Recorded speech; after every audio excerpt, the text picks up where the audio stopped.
ए दीदी, कहाँ जाता? अरे तहु नीचे तड़ी हरस का हो गे? नहीं जाना थस आज का है? का है? तीजा तिहारे आज तीजा तिहार। अच्छा, आज भोलेनाथ और गौरी माता की पूजा करना है नंदिया बैला साथ। अच्छा। तहु तैयार हो, जल्दी चल चल चल चल। हाँ ठीक है, चल।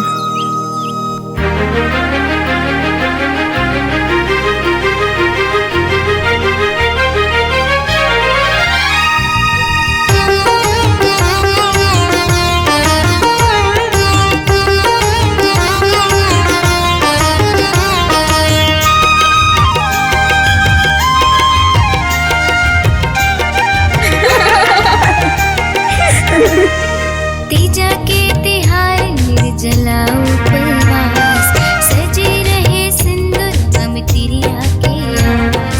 तीजा के तिहार निर्जला उपवास, सजे रहे सिंदूर हम तिरिया के आस। महुआ बिलपत्री शिव जी संग गौरी, महुआ बिलपत्री शिव जी संग गौरी के पूजा करबो आज। संग सजना के मिले मोला प्यार, हंसी खुशी रहे घर परिवार।